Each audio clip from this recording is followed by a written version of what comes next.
Wala nang intro-intro. Naglakad silang lahat nun papunta sa bukid Siraway. Kumpleto sila nun.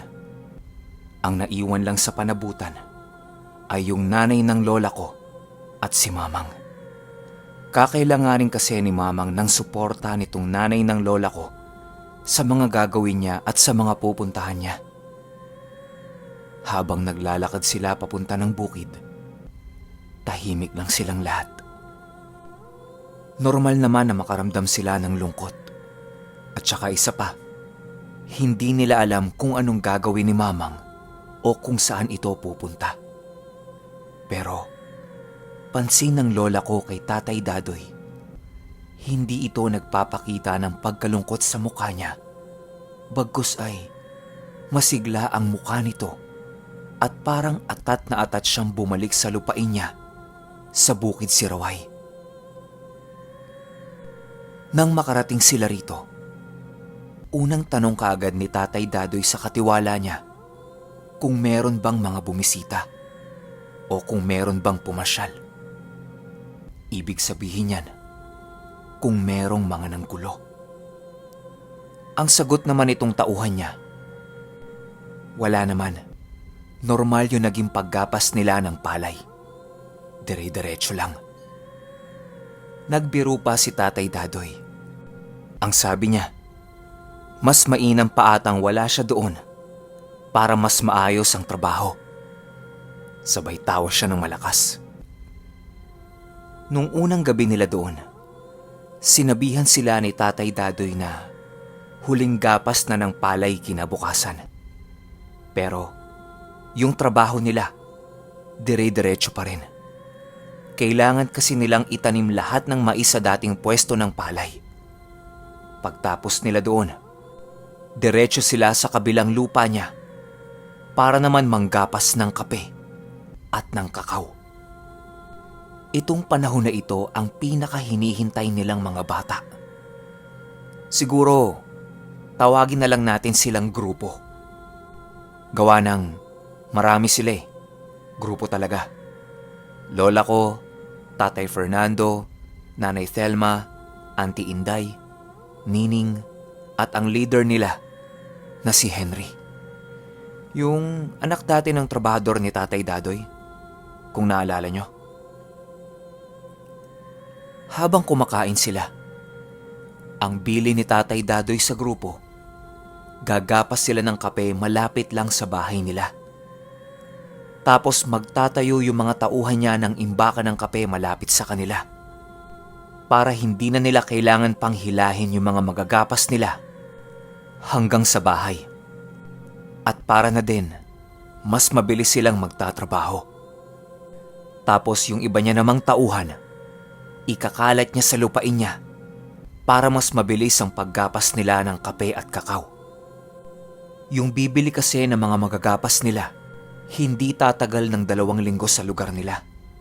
Kaya dapat talaga, mabilisan silang magtrabaho. Nung narinig ng grupo na nakahiwalay sila sa mga trabahador ni Tatay Dadoy, tuwang-tuwa sila kasi walang sasaway sa kanila eh. Kahit buong araw silang maglaro, ayos lang. Eh si Henry, kahit binata na ito, medyo may pagkaisip bata din. Kaya kung anong trip ng grupo, sumasakay lang siya. Biglang sumausaw itong si Tatay Fernando sa usapan. Ang tanong nito kay Tatay Dadoy, "Tay Doy, bakit kami lang? Gusto kong sumama sa inyo sa dulo eh." Ang sagot sa kanya ni Tatay Dadoy, masyadong delikado doon sa dulo. Bukod sa maraming ahas, may bali-balitang gumagalang mga rebelde. Baka mamaya makaengkwentro nila. Mas mainam na walang bata doon para wala siyang iintindihin. Bukod sa 2 dahilan na yan, may sabi-sabi din noon sa kanila na gumagala sa parteng yon ng bukid Siraway. Yung kilalang matandang aswang noon sa lugar nila na si Uklang. Kapag umaga, nag-aanyong magandang babae to. At kahit sino ay kayang-kaya niyang akitin. Kapag naakit na niya, yayayain niya na ito sa isang liblib na lugar at doon na niya kakatayin. Wala itong pinipiling oras kung kailan niya gustong mambiktima. Umaga, tanghali, hapon, gabi, kahit pa madaling araw. Kapag nakaramdam ito ng gutom, naggagala ito at naghahanap ng bibiktimahin niya. Ayon pa kay Tatay Dadoy, nung papalapit na yung kapasan ng palay, 2 sa tauhan niya ang hindi na niya nakita. Nakatoka yon sa pinakadulo ng lupain niya. Hindi niya alam kung natuklaw ba ito ng ahas, nakain ng buwaya, o nabiktima ni Uklang. Pero hanggang ngayon, hinahanap pa rin nila yung 2 yon. Imposible naman kasing bigla na lang yun umalis at iwan siya.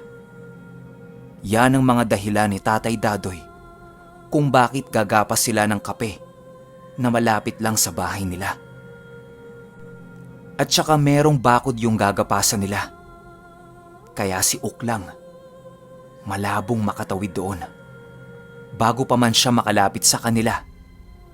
Kung hindi man siya hihimatayin, malamang sa malamang, sunog siya.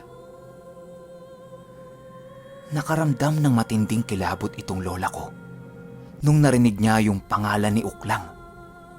Gawa ng ilang taon pa lang siya, naririnig na niyang binabanggit yon ng nanay niya kay Mamang. Akala niya, panakot lang yun sa kanila para matulog sila kapag hapon. Pero, totoo pala ito. Nung una, hindi siya kumbinsido sa sinasabi ni Tatay Dadoy. Baka kasi, tinatakot lang din niya ito para hindi na siya kulitin ni Tatay Fernando na sumama sa dulo ng lupain niya. Sagot ni Tatay Fernando kay Tatay Dadoy, "Hindi naman totoo yun, Tay Doy. Sinasabi din ni Mamang yun eh. Sabi niya kapag hindi ako natulog, lalabas yun tapos kukunin ako. Eh hindi naman ako natutulog. Wala namang kumukuha sa akin." Parang piloso pa yung tono nun ni Tatay Fernando. Sagot sa kanya ni Tatay Dadoy, "Ando dun kasi si Mamang. Paano pag wala?" Tumahimik lang si Tatay Fernando nun. Hanggang sa sinabihan siya ng tatay niya na, "Sige, gusto mong sumama sa amin? Sama ka sa amin bukas." Tumigil sa pagkain si Tatay Dadoy. Tapos pangiti-ngiti ito habang nakatingin sa tatay ng lola ko. Tuwang-tuwa si Tatay Fernando kasi sasama siya sa matatanda eh. Gustong-gusto niya yon. Yung lola ko, nakikinig lang sa kanila pero kinakabahan na siya nung mga oras na yon. Natapos ang gabing yun na masaya lang silang nag-uusap-usap. Oras na ng tulugan. Nasa iisang bahay pa rin sila. Si Tatay Dadoy natutulog malapit sa pintuan. Silang mga bata, nasa gitna ng kwarto. Habang nagpapaantok yung lola ko, hindi mawala-wala sa isip niya si Uklang. Paulit-ulit niyang iniisip, ano bang itsura nun? Bakit ilang taon na naririnig niya pa rin yung pangalan nun? Totoo ba siya? O panakot lang talaga?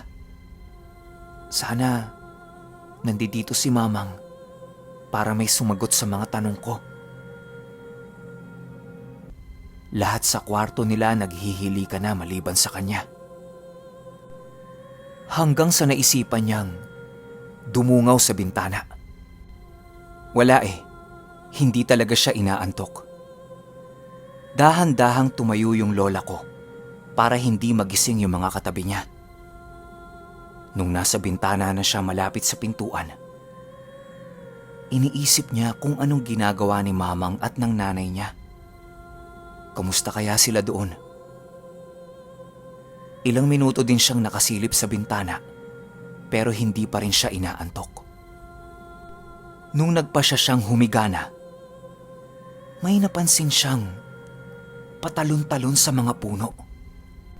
Hindi niya sana makikita yon kasi madilim. Pero yung tumatalon-talon kasi, puting-puti yung kulay. Akala nga ng lola ko, bulalakaw lang o kung anumang maliwanag sa langit eh. Pero hindi. Palipat-lipat yun sa mga puno.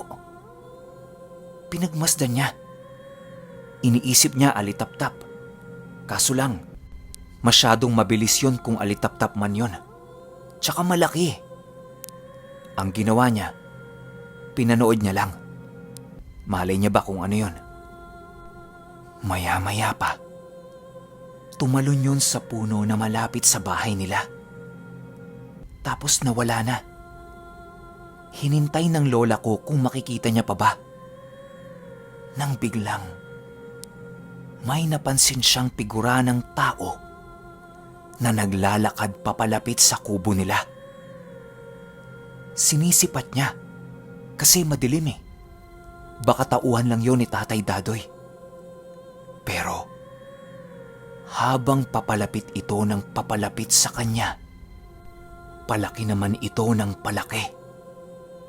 Naaaninag na rin niya na meron itong mahabang buhok na nakasayad na sa lupa.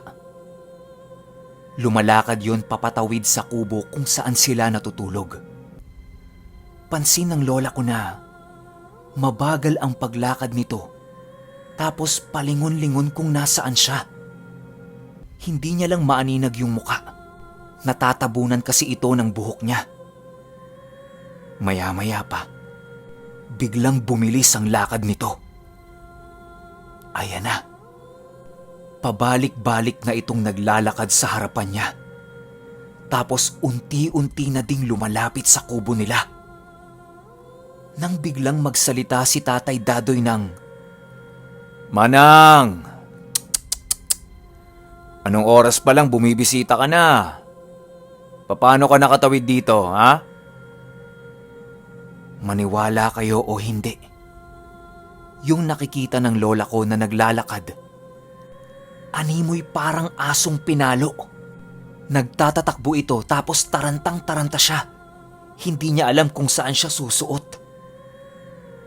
Nung wala na yon, bumangon si Tatay Dadoy. Tapos nagkakaskasa na naman ang mga ngipin nito na parang galit na galit. Bumaba siya ng kubo. Tapos pinagsasasapak niya yung lupa. Maya-maya pa, kumalma na ito. Tapos nakita niyang nakasilip yung lola ko sa bintana. Ang sabi nito sa kanya, "Oh, bakit gising ka pa? Matulog ka na." Sabi ng lola ko kay Tatay Dadoy, Tay Doy, sino ba yung bisita natin? Si Uklang ba yun?" Natatawa-tawa pang sumagot si Tatay Dadoy sa kanya ng, "Ha? Uklang? Hindi si Manang Uklang yon. Nasa dulo lang yon. Hindi yun pupunta dito. Matulog ka na. Wala yon. Napadaan lang yon."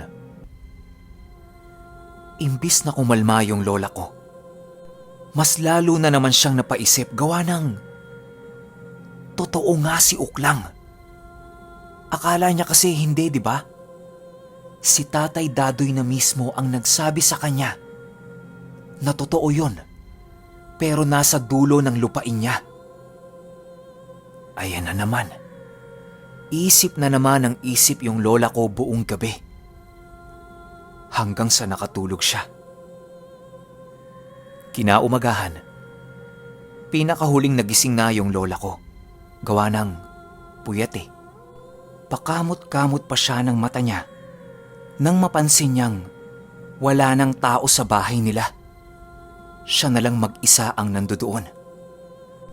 Pero naririnig niyang nagtatawanan sila nining sa labas.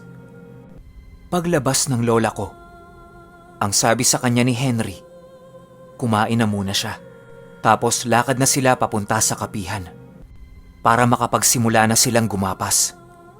Anong oras na din kasi nun? Wala pa silang nasisimulan. Matapos kumain ng lola ko, naglakad na sila papunta sa kapihan.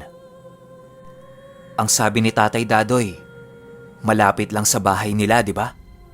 Pero yung salitang malapit sa probinsya, malayo pa rin yan. Kasi daang metro din yung pagitan nung taniman ng kape sa bahay nila. Kumpara naman kung nasaan sila Tatay Dadoy. Kilo-kilometro ang layo nun sa bahay nila. Habang naglalakad sila, pansin ng lola ko na wala nga si Tatay Fernando doon. Tanong niya kay Henry kung sumama ba talaga yon sa tatay nila. Ang sabi ni Henry, oo, sumama siya. Siya pa nga pinakaunang nagising sa lahat eh. Nung nasa kapihan na sila, nagsimula na silang gumapas. May ibang puno ng kape doon na mataas, pero may mga pinakong kahoy na doon para meron silang aapakan paakyat sa puno. Habang gumagapas sila ng kape, pansin ng lola ko na meron silang ibang kasabay na gumagapas din. Isang lalaki, tapos isang babae. Medyo malayo yun sa kanila, pero tanaw nila. Tanong ng lola ko kay Henry, sino ba yung mga yon? Ang sabi ni Henry sa kanya, hindi rin niya kilala. Marahil ay anak din ng ibang magsasaka yon. Tapos doon lang din nilagay ni Tatay Dadoy. Nung narinig ng lola ko yan, pinabayaan na lang nilang gumapas. Pansin nila sa dalawang ito, sobrang bilis gumapas. Maya't maya ang hila ng lalaki sa sako ng kape, tapos ilalagay niya sa imbakan. Parang nakakasampung balik na yung lalaki. Sila naman 7 pa lang. Grupo sila, di ba? Samantalang 2 lang naman yon. Sinabi ng lola ko kay Henry na ang bilis gumapas nung 2. Sagot ni Henry sa kanya, paanong hindi bibilis? Sila hindi nag-uusap, dire-diretso lang. Samantalang silang grupo, lamang pa yung kwentuhan kesa gapas. Kaya talaga namang mauunahan sila nung 2. Bigla silang nagtawanan dahil nga tama naman yung sinabi ni Henry. Ilang oras ang lumipas. Naisipan ng lola ko na gumapas ng kape sa pinakamataas na puno doon para din masilip niya yung 2 hindi nila kilala kung ano bang ginagawa. Nung nasa pinakataas na siya, sumisigaw sila Nanay Thelma na bumaba na siya. Baka kasi mapano siya doon eh. Pwede namang ipagpaliban na lang yung mataas na puno. Marami na din naman silang nagapas na kape. Makulit yung lola ko. Pilit pa rin siyang umaakyat sa pinakatuktok nun kahit wala na siyang naaapakang mga kahoy. Nung nandun na siya sa tuktok, nasayang lang yung pagod niya. Gawa ng wala pala siyang makikita doon. Puro lang din mga puno ng kape at kakao. Kaya napagpasyahan niyang bumaba na lang kaagad. Nang biglang naputol yung sanga na inaapakan niya, dire-diretso siyang nahulog pababa nang sumabit sa isang sanga yung suot-suot niyang damit. Hindi niya magawang mahawakan yung likod niya kasi hindi niya abot. Okay, alam ko bitin na naman kayo, pero huwag kayong mag-alala kasi sunod-sunod na puro gapasan yung i-upload natin ngayong buong linggo na to hanggang sa matapos to. Though hindi naman siya ganun kahaba kasi napag-usapan namin ng lola ko, mga nasa 45 to 50 minutes lang ata yun. So pakikinggan ko lang siya tapos itatype ko ng maayos para maganda yung kalalabasan ng kwento natin. Para sa mga nagagalit kasi nabibitin sa mga kwento natin, no? Subukan nyo kasing magsulat or subukan nyo mag-edit ng kwento tapos inarate nyo. Para naman, alam nyo din kung gaano kahirap yung ginagawa namin. Kaya sana, bago tayo o kayo magreklamo, ilagay nyo muna yung sarili nyo sa sitwasyon. Okay? Yun lang. Kita-kits tayo sa part 2. Salamat.